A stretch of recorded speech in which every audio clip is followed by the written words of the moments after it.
శ్రీకృష్ణ పరబ్రహ్మణే నమః. శ్రీ గురుభ్యో నమః. శ్రీమద్భాగవత సంగ్రహము, నవమ స్కందము. శంతనుడు, యదువంశము. ఒకప్పుడు మహాభిషుడనే గొప్ప చక్రవర్తి భూమండలాన్ని పాలించేవాడు. అతని గొప్పతనానికి గుర్తింపుగా అతనిని ఇంద్రుడు తన సింహాసనంపై కూర్చుండబెట్టుకున్నాడు. ఇంద్రసభలోనున్న గంగ మహాభిషునిపై దృక్కులు సారించి మరల్చలేకుండటం ఇంద్రుడు కనిపెట్టి, ఈ రాజునకు మరుజన్మలో నీవు భూలోకంలో అతని భార్య అవుదువుగాక అని శపించాడు. ఇంకొక సందర్భంలో భూలోకంలో జన్మించాలని శపించబడిన అష్టవసువులనబడే దేవతలు గంగాదేవిని సమీపించి ఇలా వేడుకున్నారు: తల్లి, భూలోకంలో ఎవరి గర్భంలోనూ జన్మించే కంటే పవిత్రమైన నీ గర్భంలో జన్మించటమే మాకు శ్రేయస్కరము. కనుక నీ పుత్రులమై జన్మిస్తాము. కానీ మాదొక్క మనవి ఉంది. మేము పుట్టగానే మమ్మల్ని నదిలో పారవేస్తూ ఉండు. అప్పుడు మా భూలోకవాసము ముగిసిపోతుంది అనగా ఆమె సమ్మతించింది. మహాభిషుడు యయాతి పుత్రుడైన పూరుని వంశములోని ప్రతీపునకు శంతనుడై జన్మించాడు. అతడు గంగాదేవిని వివాహమాడి పుత్రులను పొందాడు. గంగ వరుసగా 7 పుత్రులను నదిలో పడవేసిన శంతనుడు భరించి 8వ వానిని కూడా పడవేస్తుంటే అడ్డుకున్నాడు. ఆమె ఆ బిడ్డను తీసుకుని దేవలోకానికి వెళ్ళిపోయింది. అతడు సకల విద్యలు నేర్చుకుని పెద్దవాడైన తరువాత వానిని తెచ్చి తండ్రికి అప్పచెప్పింది. అతని పేరు దేవవ్రతుడు. శంతనుడు సత్యవతి అనే జాలరి కన్యను ప్రేమించి పెళ్లి చేసుకోదలిచాడు. సత్యవతికి పుట్టబోయే కొడుకే రాజ్యానికి వారసుడు కావాలని జాలరి కన్య తండ్రి పట్టుబట్టగా, దేవవ్రతుడు తన రాజ్యాధికారాన్ని, వైవాహిక జీవితాన్ని వదులుకుంటానని ప్రతిజ్ఞ చేసి తండ్రికి సత్యవతికి వివాహం చేయిస్తాడు. ఇంతటి తీవ్రమైన ప్రతిజ్ఞను చేసినందుకు అతడు భీష్ముడనే పేరుతో ప్రసిద్ధుడైనాడు. అతడు విష్ణుభక్తుడు, తేజోనిధి, శత్రుభయంకరుడు, పరశురాముని కూడా జయించగలిగిన వీరుడు. సత్యవతికి చిత్రాంగదుడు, విచిత్రవీర్యుడు అనే 2 పుత్రులు కలిగారు. చిత్రాంగదుడు గంధర్వులతో యుద్ధం చేసి మరణించాడు. భీష్ముడు కాశీరాజు కుమార్తెలైన అంబిక, అంబాలికలను తెచ్చి విచిత్రవీర్యునికిచ్చి వివాహం చేశాడు.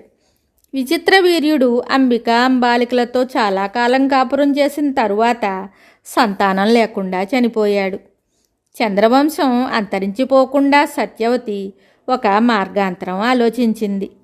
శంతనునితో వివాహానికి పూర్వము సత్యవతికి పరాశర మహర్షి వలన వ్యాసుడు జన్మించాడు. సత్యవతి వ్యాసుని స్మరించగా అతడు వచ్చాడు. సమస్యను తెలిపి వ్యాసబీజాన్ని అంబిక, అంబాలికలందు ఉంచమని సత్యవతి చెప్పగా వ్యాసుడు అలాగే చేశాడు. వాళ్ళిద్దరి అందే కాకుండా ఒక దాసియందు కూడా బీజప్రదానము చేయడం అయ్యింది. తత్ఫలితంగా అంబికకు ధృతరాష్ట్రుడు, అంబాలికకు పాండురాజు, దాసీకి విదురుడు జన్మించారు. ధృతరాష్ట్రుడు గాంధార దేశ రాజకన్య అయిన గాంధారిని వివాహమాడి దుర్యోధనాదులైన 9 కుమారులను, దుస్సల అనే కుమార్తెను పొందాడు. పాండురాజు వసుదేవుని సోదరి అయిన పృథను, కుంతిని, మాద్రిని వివాహం చేసుకున్నాడు. అయితే శాపవశాన అతడు భార్యలను కలుసుకొన వీలు లేనందున వారికి సంతానం కలగలేదు. కుంతి వివాహం కాకపూర్వము దూర్వాస మహర్షిచే ఉపదేశింపబడిన మంత్రశక్తిచే దేవతలను ఆహ్వానించి వారి అనుగ్రహంచే సంతానం పొందగలిగింది. యముని వలన యుధిష్ఠిరుని, వాయువు వలన భీముని, ఇంద్రుని వలన అర్జునుని పొందింది.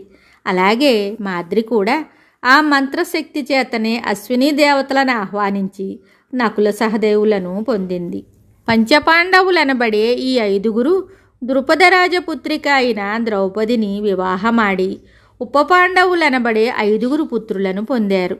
వీరు కాక యుధిష్ఠిరునికి పౌరవతి యందు దేవకుడు, భీమునకు హిడింబయందు ఘటోత్కచుడు, కాళియందు సర్వగతుడు, సహదేవునకు విజయయందు సుహోత్రుడు, నకులునకు రేణుమతి వలన నిరమిత్రుడు, అర్జునునకు ఉలూపియందు ఇలావంతుడు, మణిపుర రాజకన్య అయిన చిత్రాంగదయందు బభ్రువాహనుడు, సుభద్రయందు నీ తండ్రి అయిన అభిమన్యుడు జన్మించారు.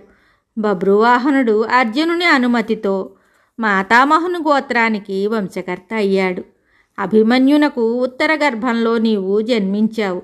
నీ కుమారులలో పెద్దవాడైన జనమేజయుడు తక్షకునిపై పగబూని సర్పయాగం చేసి సర్పాలు భస్మమయ్యేటట్లు చేస్తాడు. అతడు సమస్త భూమండలాన్ని జయించి అశ్వమేధయాగం చేశాడు. యయాతి కొడుకైన అనువంశములోని చిత్రరథుని రోమపాదుడని కూడా అంటారు. అతనికి సంతానం లేకపోతే దశరథుడు తన దత్తపుత్రికైన శాంతను అతనికి పెంపకం ఇచ్చాడు. రోమపాదుని రాజ్యంలో కొంతకాలం వర్షాలు పడనందున ఏం చెయ్యాలో విజ్ఞులు ఆలోచించి విభాండక మహర్షి పుత్రుడైన ఋష్యశృంగుని పాదము ఆ భూమిపైన పెడితే వానలు కురుస్తాయన్నారు. కానీ లేడి గర్భములో పుట్టినప్పటి నుండి ఘోర తపస్సులో ఉంటూ వేరే ప్రపంచమే తెలియని ఆ ఋష్యశృంగుని తీసుకొని రావడం ఎలాగా అని ఆలోచించి ఒక వ్యూహం పన్నారు.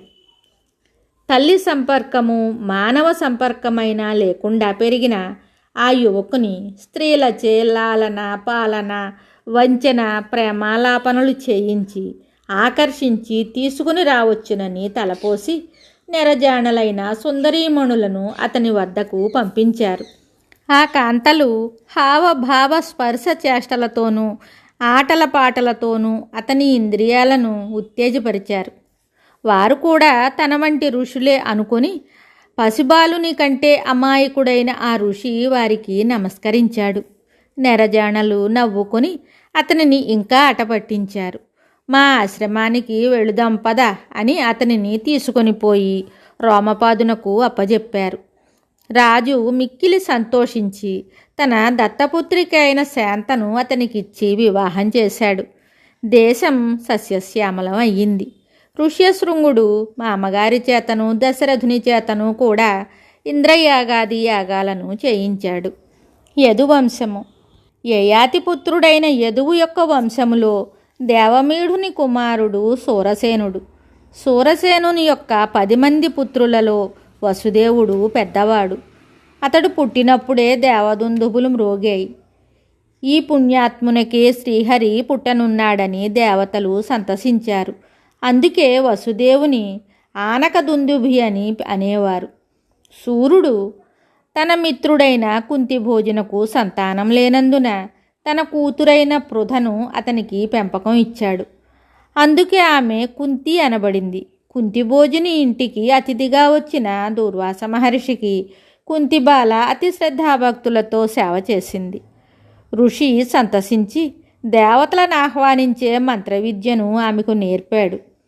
ఆ మంత్రం యొక్క మహిమను పరీక్షించాలనే చిలిపి కుతూహలంతో ఒకనాడు ఆమె సూర్యుని ఆహ్వానించగా అతడు నిజంగానే ప్రత్యక్షమయ్యేసరికి ఆమె హడలిపోయి ఏం చెయ్యాలో తోచక పొరపాటున పిలిచాను, నా తప్పును మన్నించి మరలిపొమ్ము అని ప్రార్థించింది. అప్పుడు సూర్యుడు ఇలా అన్నాడు, బాలా, దేవతలను ఆహ్వానించటం అంటే బాల్యక్రీడ కాదు. నా రాక వ్యర్థం కారాదు. నీవిప్పుడు గర్భం దాల్చి పుత్రుని కంటావు. భయపడకు, సిగ్గుపడకు అని చెప్పి వెళ్ళిపోయాడు. తరువాత కుంతి అపర సూర్యుని వంటి బిడ్డను కని వానిని ఒక పెట్టెలో పెట్టి గంగలో విడిచింది. అతడే కర్ణుడు. కుంతిని పాండురాజు పెండ్లాడాడు. ఆమె యుధిష్ఠిర, భీమ, అర్జునులను కన్నది. ఆమె చెల్లెలైన శృతదేవ వృద్ధశర్మకు భార్య అయ్యాయి. మునిశాపం వలన దంతవక్త్రుడనే అసురుని కన్నది.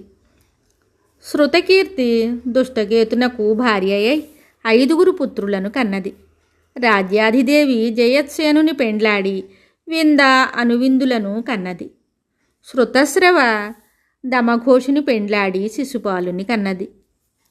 వసుదేవుడు దేవకితో పాటు ఆమె 6 తోబుట్టువులను పెండ్లాడాడు. అతనికి రోహిణియందు బలరామాదులు జన్మించారు. దేవకియందు శ్రీకృష్ణునితో సహా 8 మంది పుత్రులు, సుభద్ర అనే పుత్రిక కలిగారు. అతని ఇతర భార్యలకు కూడా అనేక మంది బిడ్డలు జన్మించారు. దుష్టజన నిగ్రహంబును శిష్టజనానుగ్రహంబు సేయుట కొరకై యష్టమ గర్భమున గుణోత్కృష్టుడు దేవకికి విష్ణుదేవుడు పుట్టెన్. శ్రీకృష్ణుని తరువాత పుట్టిన సుభద్ర అర్జునుని వివాహం చేసుకున్నది. ఎప్పుడు ధర్మక్షయమగునెప్పుడు పాపంబు పొడము నీ లోకములో నప్పుడు విశ్వేశ్వరుడు హరి తప్పక విభుడయ్యు తన్ను తా సృజించున్.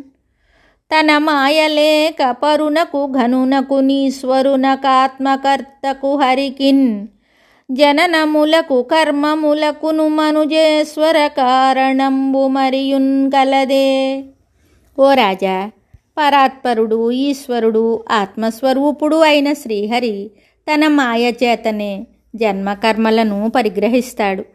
ఇంకే కారణమూ ఉండదు. రాక్షసులు రాజులుగా భూమి మీద పుట్టి ప్రజలను పీడిస్తారు.